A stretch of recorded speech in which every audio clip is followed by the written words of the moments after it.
nós entendemos que a família é uma das únicas instituições, porque Deus, Ele funda a família e Ele institui a igreja. E essa palavra de hoje é uma palavra principalmente para você que é homem. Quem é homem aqui, homem mesmo? Amém? Glória a Deus. Eu queria que você abrisse seu coração para receber essa palavra. E você, mulher, é uma palavra que não é só para o homem, é para você também.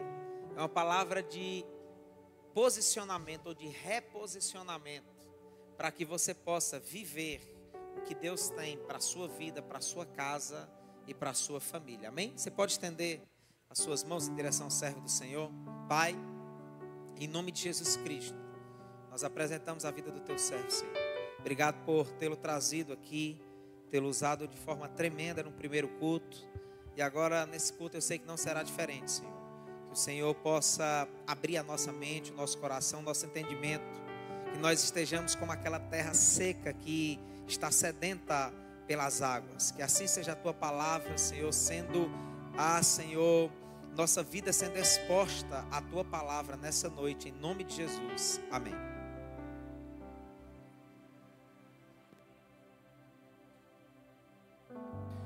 Olá, meus irmãos, que a paz do Senhor Jesus seja com todos, amém?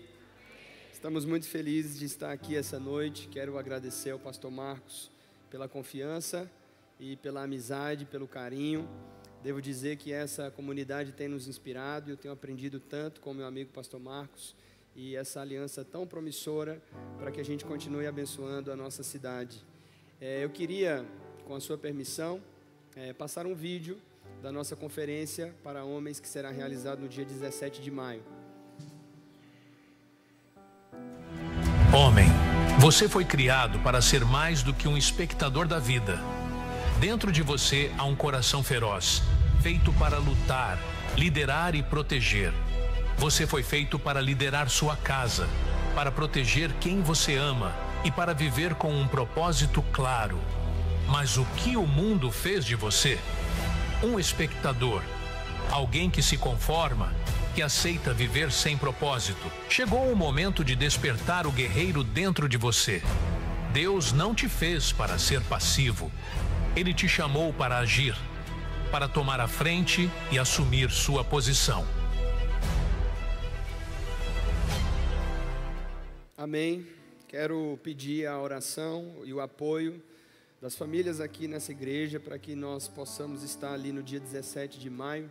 O Senhor colocou no nosso coração 1000 homens, adorando a Deus, recebendo a palavra de Deus e vivendo o início da sua transformação.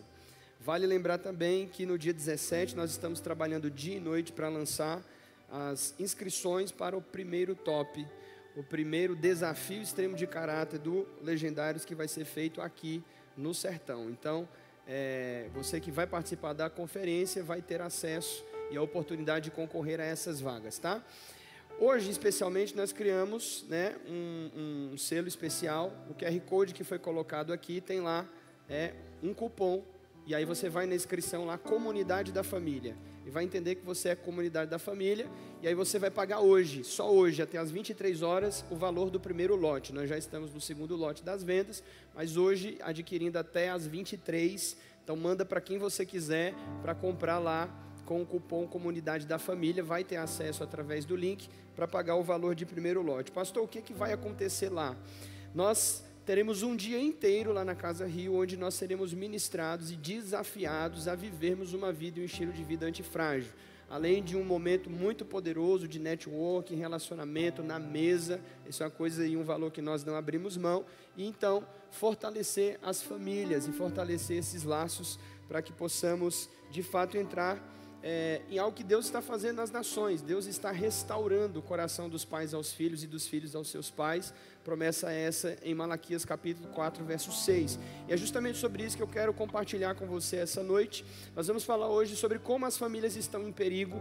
Eu vou falar um pouco sobre como uma família deve funcionar. E a gente vai trazer alguns diagnósticos dessa ausência, dessa carência paterna na nossa geração. Vamos abrir em Lucas capítulo 12 e verso de número 39. Esse é o texto básico. Lucas capítulo 12, verso 39. Palavras de Jesus. em uma parábola famosa, mas eu quero aqui fazer uma aplicação diferente do contexto a que Jesus está se referindo nesse texto. Ele fala sobre a vinda repentina do reino de Deus e sobre a sua segunda vinda. Mas eu quero fazer uma aplicação especial desse texto de Lucas 12, e verso de número 39, que nos diz: saibam, porém, isto, que se o pai de família soubesse a hora que havia de vir o ladrão, vigiaria e não deixaria minar sua casa. Se o pai de família soubesse a que horas viria o ladrão, vigiaria e não deixaria minar a sua casa. Amados, dentro do cenário que nós vivemos no mundo atual, as famílias estão correndo risco. Eu quero introduzir aqui, lendo para vocês, uma pesquisa que foi publicada no Correio Brasiliense, jornal do Correio Brasiliense, do dia 2 de agosto do ano passado. Alguns pesquisadores nos Estados Unidos se reuniram para falar sobre o conceito de ausência paterna e eles descobriram alguns efeitos colaterais disso. Abre parêntese. O conceito de ausência paterna é de difícil definição, sendo usado para se referir a diferentes situações. Para fins deste estudo, está considerado a ausência paterna como a existência emocional entre pai e filho, mesmo que o pai possa estar presente fisicamente. Então aqui eles estão falando sobre órfãos de pais vivos.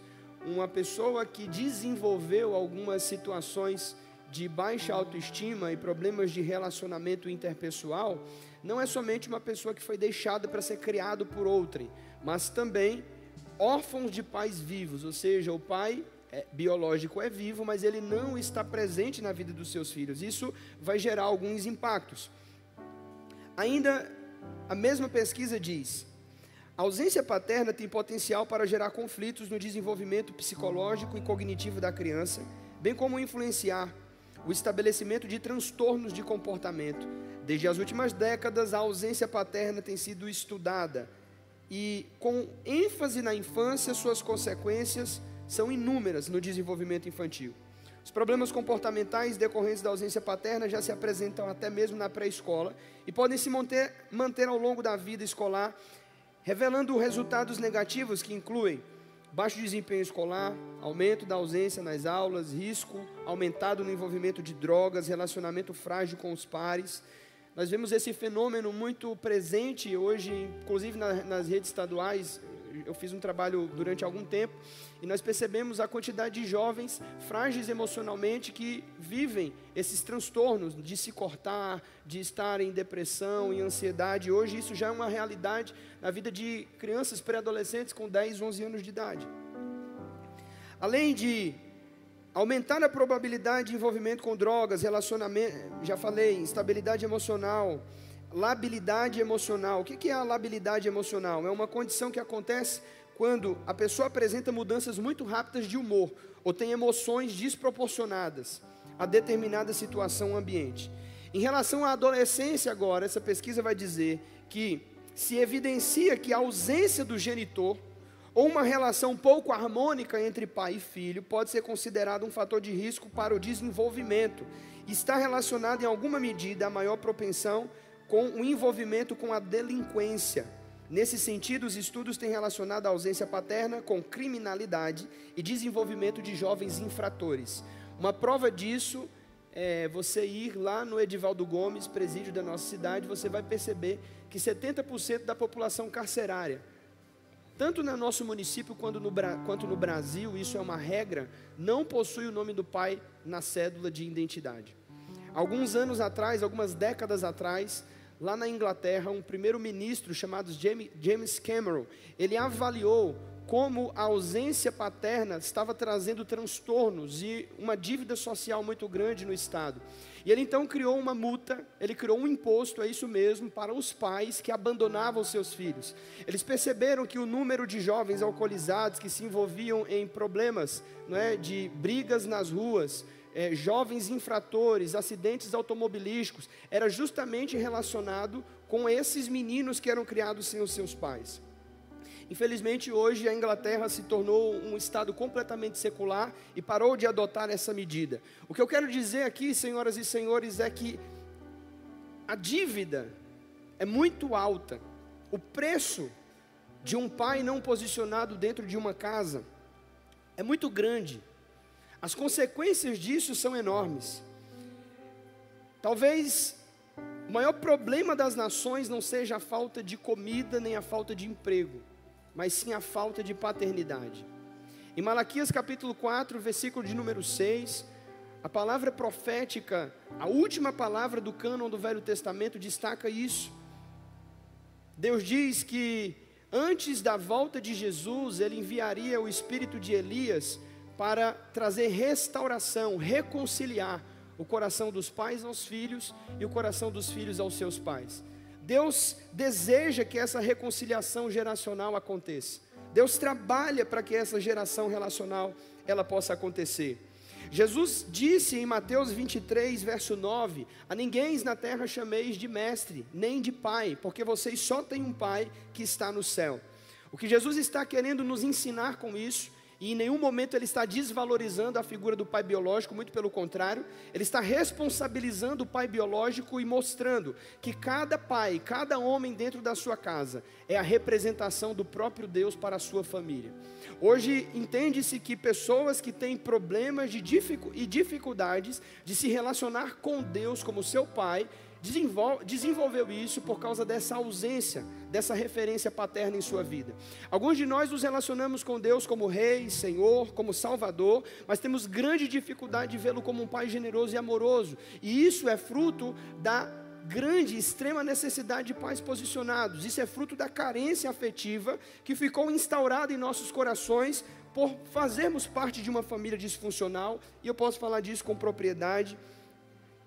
E de fato eu já vivenciei essa experiência. Eu tinha muita dificuldade de me relacionar com Deus como pai. Eu tinha muita dificuldade de perceber esse pai generoso e amoroso. Por quê? Porque o meu pai, ele se envolveu num relacionamento extraconjugal e foi embora de casa. Simplesmente passou 4, 5 anos fora. Eu fiquei sozinho à mercê com a minha mãe e com meu irmão a tiracolo. Então, para mim, dentro da minha realidade, do meu relacionamento com Deus, a figura de pai, o nome de pai, não evocava a majestade e a bondade de Deus. Isso foi um processo de cura e de restauração na minha vida, e eu já vou falar um pouquinho sobre ele. Eu sempre gosto de pensar que a primeira família da terra não foram Adão e Eva. A primeira família foi a Santíssima Trindade antes da criação do mundo. Ali antes de Deus dizer em Gênesis 1:1, haja luz, havia um relacionamento perfeito na eternidade. O Pai, o Filho e o Espírito Santo. Os três, derramando de si amor e recebendo mutuamente esse amor de um para com o outro. Se você perceber, nós temos essa identidade muito bem estabelecida nas Escrituras.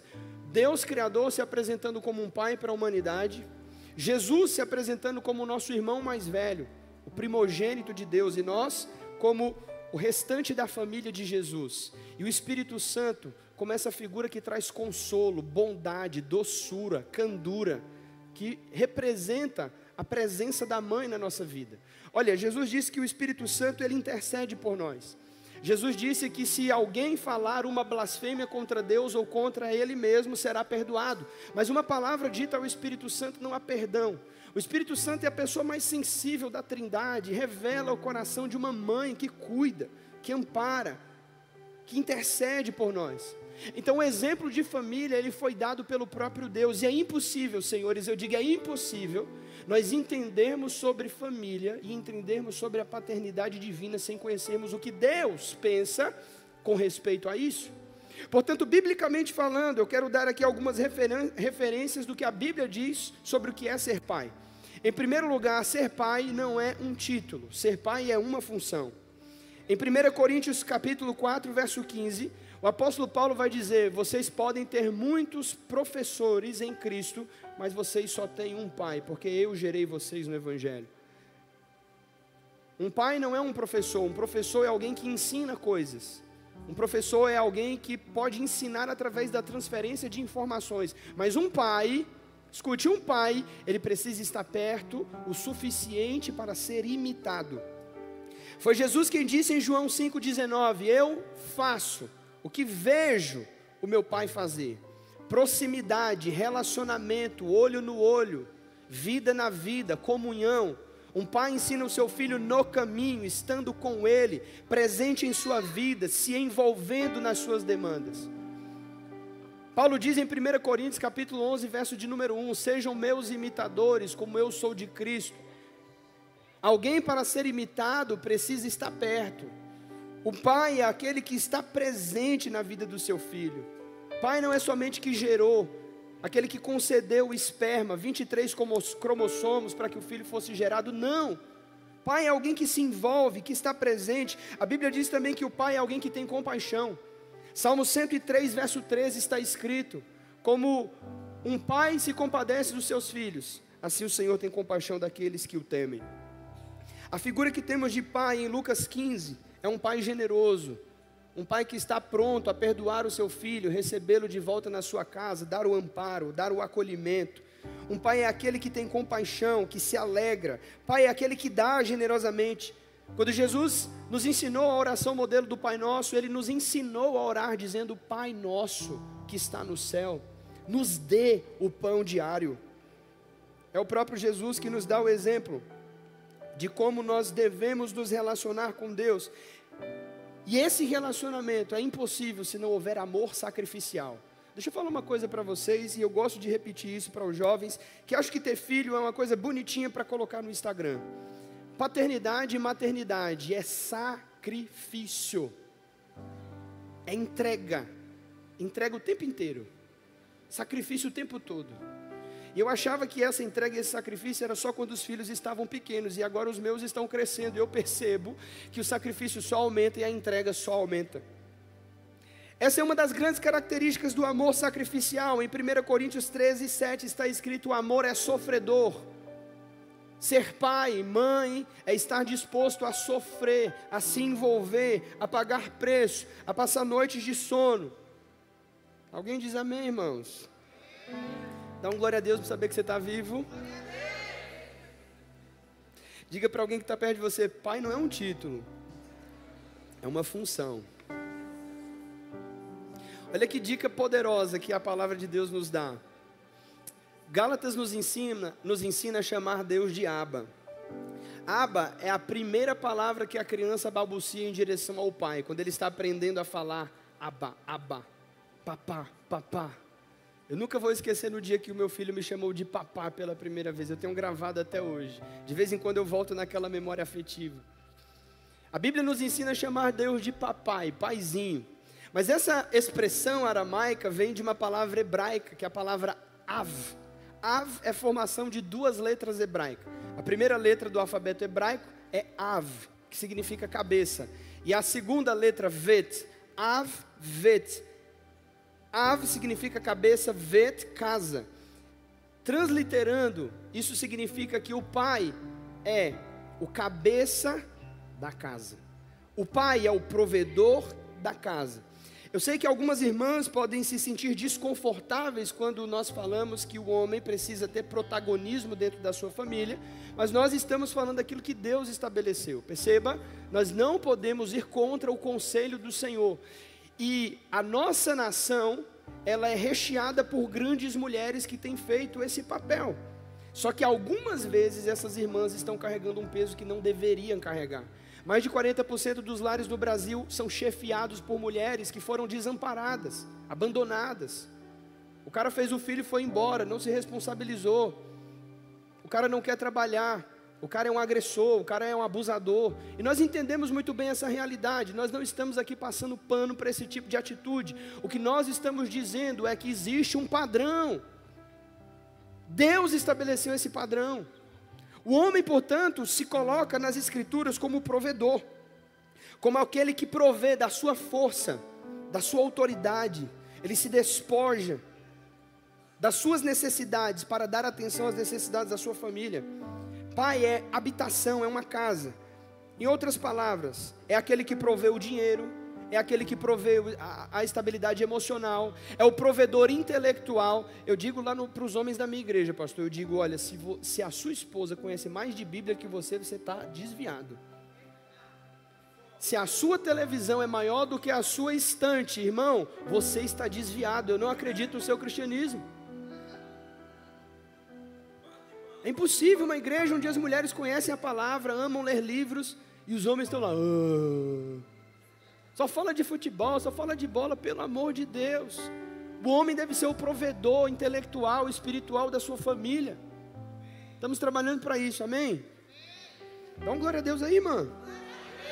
Aleluia. O papel do pai é deixar uma herança. Provérbios 13, 22. Depois a gente vai ler 2 Coríntios 12, 14. E vamos fechar isso e eu vou ensinar para você a estrutura de uma família saudável. Provérbios, vai lá. 13, 22. E 2 Coríntios 12, 14. Só a parte A do versículo. Vamos ler juntos? 1, 2, 3. O homem bom deixa... Olha para esse irmão que está perto de você, pergunta para ele qual a herança que você está deixando.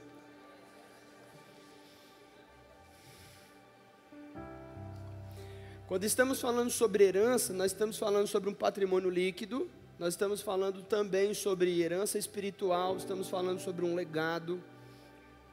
Precisamos pensar nisso, irmãos. Em 2 Coríntios 12, 14, vai lá.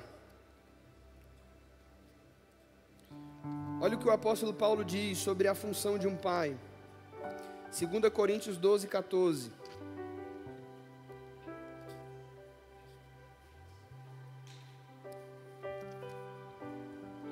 Eu vou ler aqui também na minha versão. Diz assim: eis aqui estou pronto para pela terceira vez ir ter convosco. Eu não vos serei pesado, pois eu não busco o que é vosso, mas sim a vós. Escute isso. Porque não devem os filhos entesourar para os pais, mas os pais devem entesourar para os filhos. Olha só, além disso, os filhos não devem ajuntar riquezas para os pais, mas os pais para os filhos. Vou corrigir uma perspectiva sua aqui com a autorização dos pastores da casa. Eu já vi muito pai dizendo: eu investi demais na faculdade do meu filho e agora estou esperando um retorno. Isso é antibíblico. Um pai não espera retorno. Seu filho não é fonte de investimento. Não coloque sobre ele esse peso. Você não sabe a quantidade de filhos que nós já tivemos que levar para uma sessão de aconselhamento, de oração, de libertação, porque viveram toda a sua vida com esse peso, com essa culpa, com esse sentimento de que deviam dar uma resposta para o pai, que deviam dar uma resposta para a família, em virtude de um investimento que foi feito. Esse não é o coração de um pai e de uma mãe, biblicamente falando. Não é risco sobre retorno, irmão. Nós investimos, fazemos, entregamos e damos, sem esperar receber em troca. Isso é o que um pai deve ser. Agora, deixa eu falar para você sobre a estrutura de uma família saudável. Eu creio que uma família saudável, ela vive sobre o eixo de 9 funções ou 9 características. Primeiro, o casal desempenha sobre o filho 3 funções. Quantas funções? A mãe desempenha sobre o filho, a mãe, separadamente, desempenha sobre o filho outras 3. E o pai, figura biológica masculina, desempenha sobre o filho outras. Então 3 do casal, 3 da mãe, 3 do pai. Você está aí, diga assim: pastor Ítalo, quais são as 3 funções que o casal desempenha sobre os filhos juntos? Primeiro, afeição. Os filhos precisam saber que são amados pelos dois. Segundo, companheirismo. O diálogo deve existir, tanto por parte da mãe e do pai. E aí, pai, você que está aqui, você também precisa ter conversas difíceis com seus filhos. Você precisa pegar o seu filho, falar para ele sobre sexualidade, falar para ele sobre pornografia. Você tem que conversar com a sua menina sobre os rapazes na escola, sobre o que é sexo, sobre o que é pornografia, sobre o que eles estão vendo e ouvindo. Você precisa entrar na intimidade do seu filho, conversar com ele. Não terceirize essa responsabilidade. E a terceira função que o casal deve exercer sobre os filhos: sexualidade. Agora escuta, Toda criança passa por uma fase que Freud chama de a fase edipiana.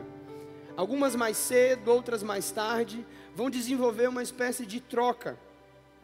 Ou seja, a menina, quando ela nasce, automaticamente ela está ligada à sua mãe, ela desenvolve um amor platônico, uma paixão pelo pai.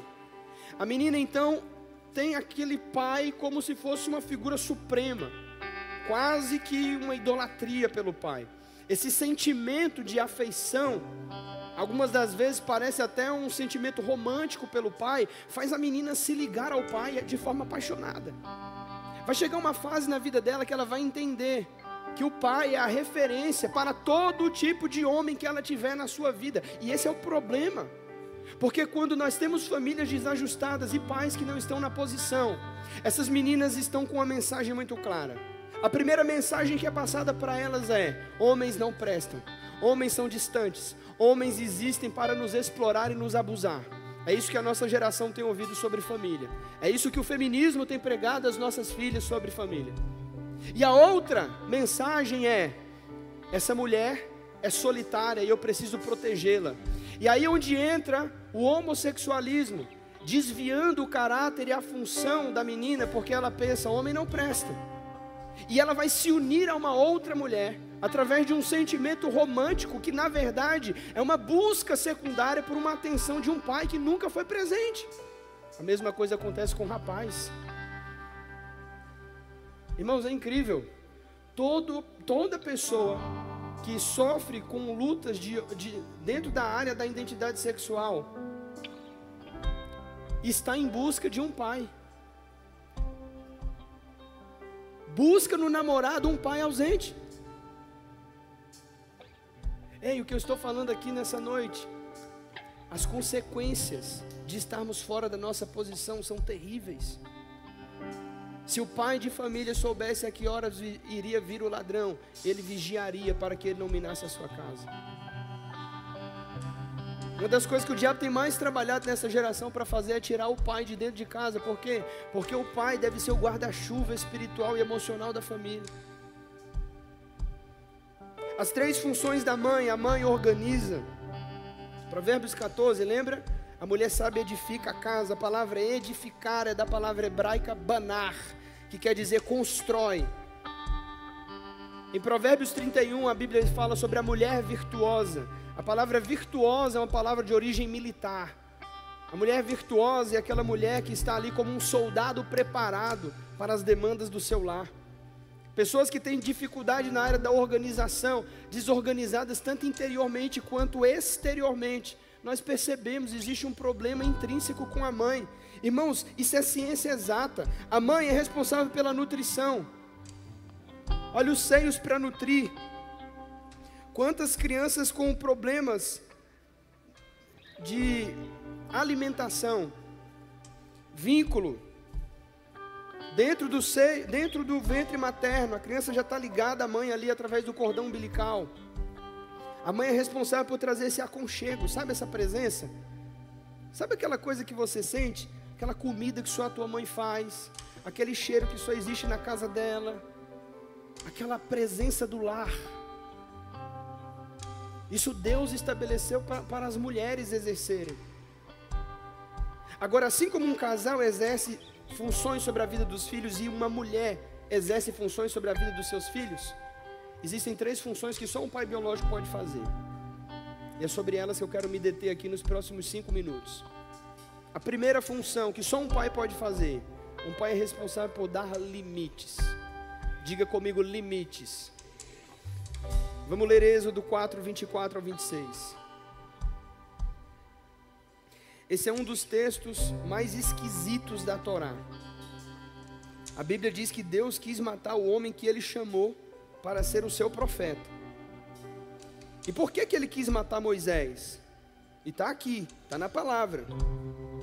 Está escrito: aconteceu no caminho, numa estalagem, que o Senhor o encontrou e o quis matar. Então Zípora, sua esposa, tomou uma pedra aguda e circuncidou o prepúcio de seu filho e lançou aos seus pés e disse: certamente me és um esposo sanguinário. E desviou-se dele então, e ela disse, verso 26, esposo sanguinário por causa da circuncisão. Olha para cá, deixa eu te ensinar uma coisa. Deus estabeleceu uma aliança entre o povo de Israel e a sua descendência. Ao 8º dia de nascido, o homem precisa pegar o seu filho e circuncidar, cortar a parte externa do pênis, do prepúcio do garoto. Esse sinal é um sinal de aliança entre Deus e o povo de Israel, mas também uma aliança entre pai e filho. Circuncisão, aplicando para os nossos dias, é o pai ter que entrar na intimidade do seu filho, o pai fazer o filho sangrar, sabe, fazer o trabalho difícil. Dizer sim quando precisa dizer sim, dizer não quando precisa dizer não, ser firme quando necessário. Às vezes, irmãos, nós precisamos desativar o modo crente e ativar o modo pai e mãe. Eu falei para um pai um dia desse na igreja, pastor, minha filha não quer mais ir para a igreja, ela não quer mais. Eu falei, ok, ela já tem renda própria? Não, ela mora sozinha? Não, está debaixo do meu teto. Então você vai usar a sua autoridade de pai e vai dizer para ela, filha, enquanto você estiver debaixo do meu teto e eu pagando as suas contas, você vai para a igreja. Ordem, disciplina, hierarquia. Foi Deus, irmão, quem estabeleceu essas coisas para a nossa proteção. Tem uma unção que é só o pai que libera. E Moisés queria liderar 2 milhões de pessoas, mas não estava posicionando a sua própria casa. E a Bíblia diz que Deus agora quer matá-lo, porque Deus tem um problema. Deus tem um BO contra homens que não se posicionam. Nós conversávamos ali atrás na mesa, são 2 pecados da alma masculina, ou a agressividade ou a passividade. Qual é o seu pecado? O agressor é o abusador, é o pai truculento, nervoso, resmungão, é o pai que só abre a boca para reclamar, que não elogia o filho, que traz palavras de baixo calão, que marca a identidade do filho com palavras negativas, que gera ferida na sua alma. Mas existe também o pai passivo. E o pai passivo é aquele cara que diz, não, eu não vou me expor. Eu não vou agir. E aí você deixa toda a responsabilidade para sua esposa. Talvez Moisés era esse cara, sabe? E Deus está olhando para ele e está dizendo, ei, eu tenho um problema com você, camarada. Ou então tem o outro lado. Posso falar? Só esse irmão aqui, eu vou falar só para ele, cadê? Posso falar, gente? Quantos vieram aqui para ouvir a verdade? Diga amém. Aleluia, porque eu tenho um problema, eu só prego a verdade. Obrigado. E eu sei que aqui também só é pregada a verdade. Talvez o motivo de Moisés não ter feito aquele papel de pai era porque tinha uma esposa que estava lá dizendo, não, você não vai tocar no meu bebê não. Eu não vou deixar. Para de falar assim com o menino, para de fazer. Ei, irmã, em nome de Jesus, algumas vezes você precisa sair da frente e deixar o pai fazer o trabalho que ele precisa fazer. Zípora podia ser mais uma dessas mulheres empoderadas aí, Jezabéis da nossa geração, que não deixa o cara exercer o seu sacerdócio. Pastor Cláudio Duarte brinca com isso, né? Ele fala, só existe uma mulher abacaxi porque existe um homem banana. Meu Deus! Olha o problema de Deus com Moisés, irmão. A Bíblia diz, está escrito, você leu, o Senhor queria matá-lo. Diga comigo, um pai deve impor limites. Segunda função do pai, um pai é protetor. Cantares capítulo 8, verso 8 ao 9.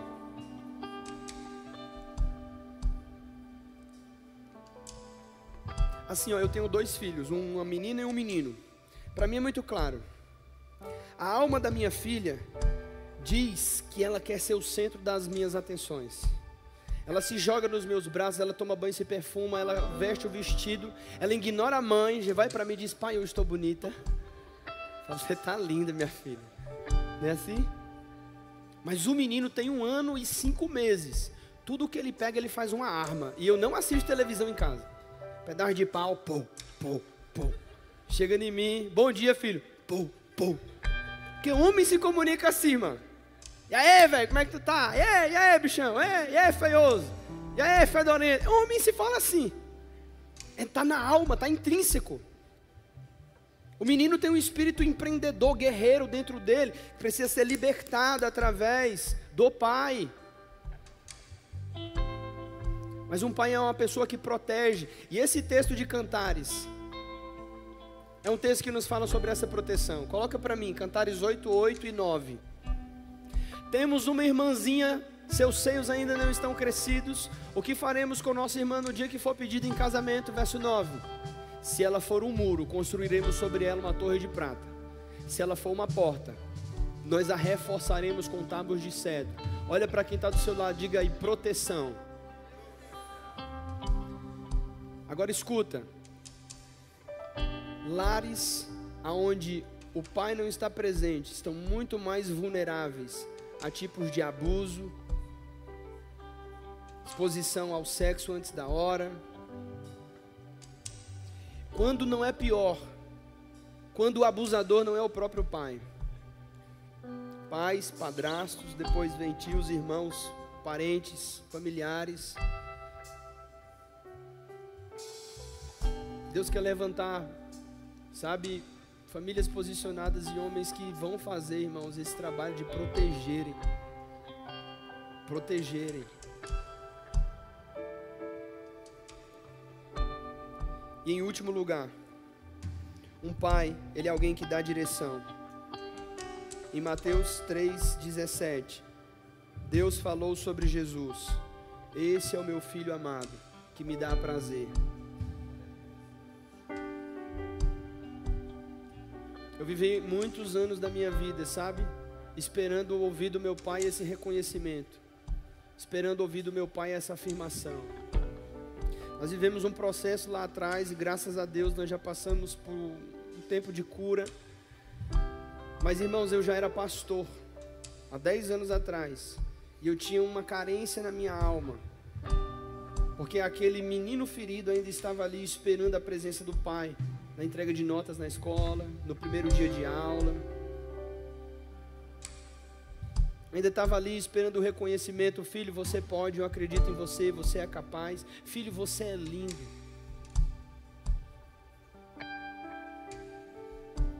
A voz do pai traz direção. Uma menina que sabe que é valorizada e que é amada pelo seu pai.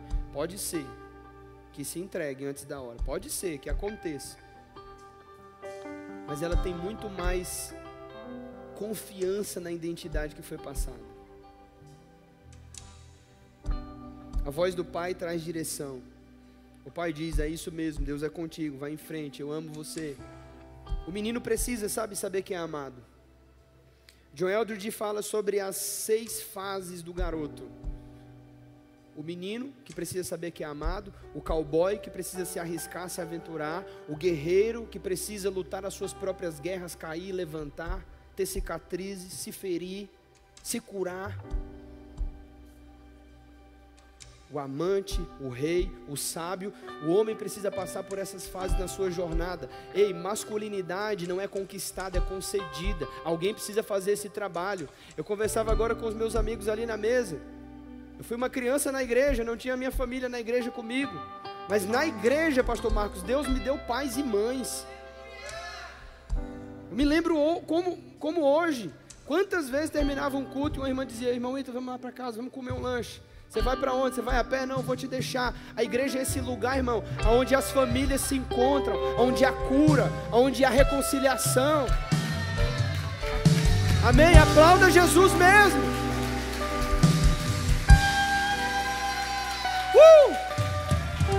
Por isso que eu não aceito ninguém falar mal da igreja, irmão. Eu não aceito. Porque eu sei os níveis de cura que eu vivi na minha vida, porque eu tive uma família espiritual. Quando a minha família biológica falhou, eu tive uma família espiritual que me adotou. Eu quero terminar aqui trazendo um diagnóstico de uma família doente e depois propor a cura para esse processo. Em Lucas 15 a gente vê esse paradigma.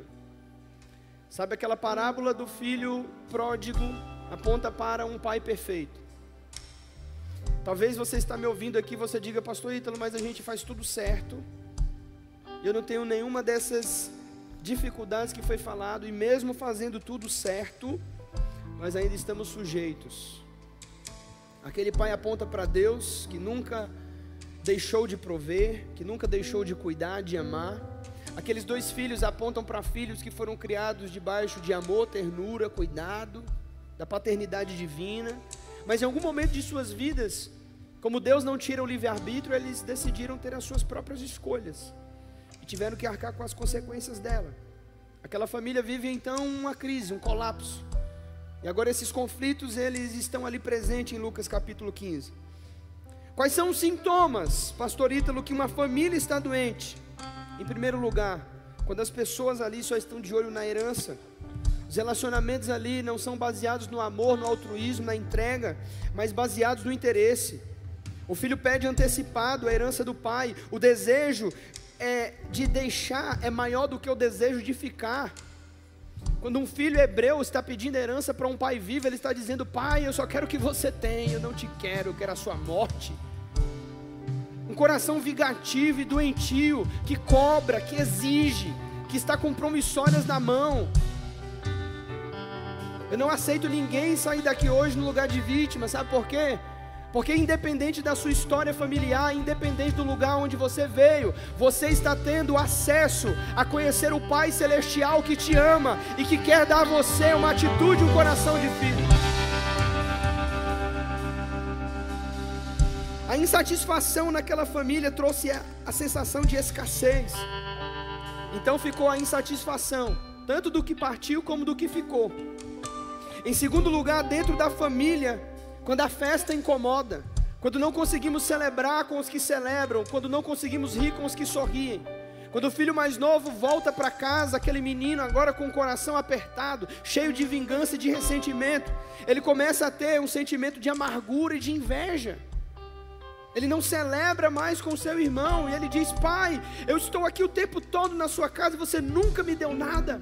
E o pai olha para ele e diz: filho, eu não estou te entendendo, tudo que eu tenho é teu. Se você quiser, é só você me pedir, você tem acesso. Olha o quadro familiar que nós temos hoje. Novo conceito de famílias, onde os filhos estão distantes dos seus pais, onde moram dentro da casa dos pais por conveniência. Ei, você não alugou um quarto na casa do seu pai e da sua mãe, você está debaixo do teto deles. Não há relacionamento na mesa, não há olho no olho.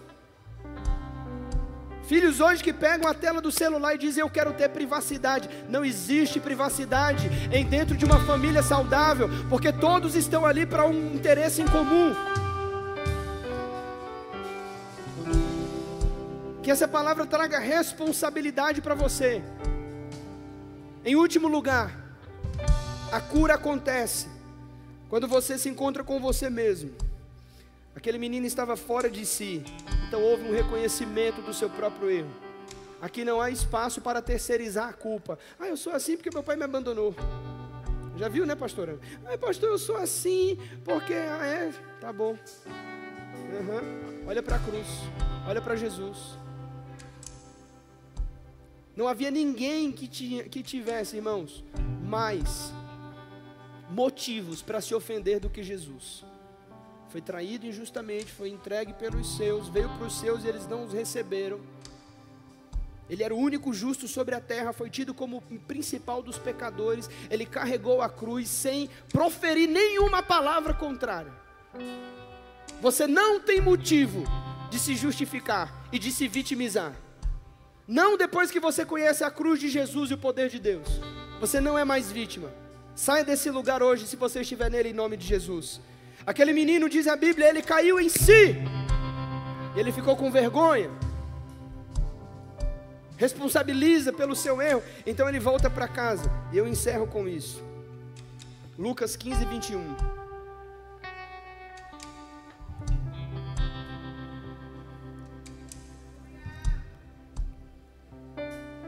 Enquanto ele está indo de volta, ele está pensando: como é que meu pai vai me receber? Então ele diz: pai, pequei contra o céu e contra ti. Diga comigo: contra o céu, contra ti. Contra o céu, contra ti. 2 coisas para você pensar hoje e nós vamos orar. Primeira, consertar no céu. E segunda, consertar na terra. Consertar no céu nos fala de um arrependimento, voltar-se para Jesus, abandonar a velha vida de pecado e correr para Deus, amém? Mas essa é uma parte do processo, queridão. E o BO que você deixou lá atrás, com as 2 esposas, com as 3 esposas, com os 4 filhos, que você não dá pensão, e o BO que você deixou lá atrás, pelo rastro de destruição que você deixou, e a mágoa que você causou, e o tempo da sua distância, e os anos que não voltam mais. Quando meu pai voltou para casa, ele saiu de casa, o meu irmão era um menino. Alguns aqui conheceram, meu irmão, o Henrique conheceu.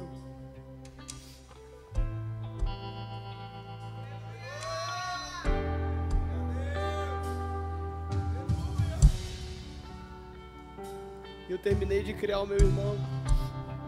Meu irmão se casou, se tornou um homem. E nós tivemos essa conversa. Eu falo porque a gente teve essa conversa, nós 3 na mesa. E eu falei para ele: pai, nós te amamos, que bom que o Senhor restaurou. Hoje nós somos melhores amigos. Mas eu disse: você perdeu. Você perdeu. Porque não volta mais. Você perdeu quando eu ia buscar ele no futebol. Desculpa. Você não estava lá, cara, eu estava, mas você perdeu isso.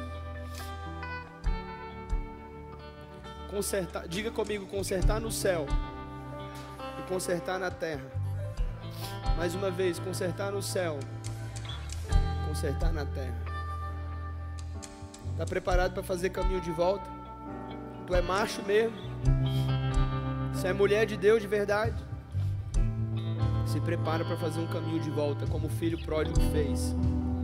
Pessoas arrependidas estão dispostas, irmãos, a pagarem o preço pelas suas consequências e retratar, fazer caminho de volta e dizer: eu errei, eu estou aqui, eu sou réu, confesso, e o que eu puder fazer para restituir eu vou fazer. Existem algumas coisas que não voltam, mas o que puder fazer eu vou fazer, e daqui para frente eu vou estar presente. Hoje eu estou aqui, hoje eu viajo para vários lugares. Sabe quem fica com os meus filhos, Marcos?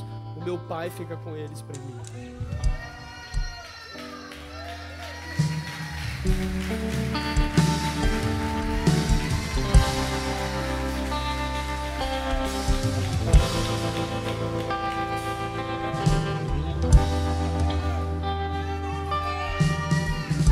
Meu pai fez 60 anos de idade no dia 17 de março. E hoje o tempo que ele não teve comigo e com o Gabriel, ele tem com o Ben e com a Olivia. E ele está correndo atrás do prejuízo. Ele sempre diz isso para mim: filho, hoje eu estou aproveitando com os meus netos o que eu não consegui fazer. Ei, deixa eu dizer uma coisa para você: o evangelho não é vitimismo. Não há lugar para vitimismo. Há lugar para responsabilização e esperança. É sair daqui e começar a fazer tudo novo a partir de agora, já. Se essa palavra falou o seu coração e você está aqui nessa noite, escute: pastor, eu estou aqui, Deus me trouxe aqui. Eu ainda não tenho uma aliança com Jesus, mas eu entendo que Deus está me chamando porque Ele tem um projeto na minha família. Levanta a sua mão, eu quero te conhecer. Venham aqui na frente, venham.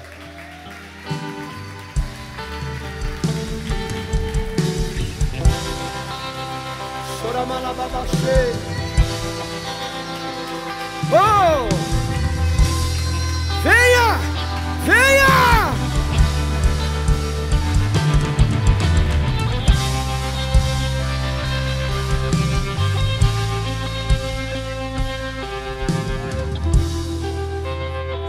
Isso. Cadê a segunda pessoa para Jesus? A segunda pessoa para Jesus. Pai, mãe, filho, filha, você precisa voltar para os caminhos do Senhor hoje, é o dia. Eu sinto um cheiro especial aqui.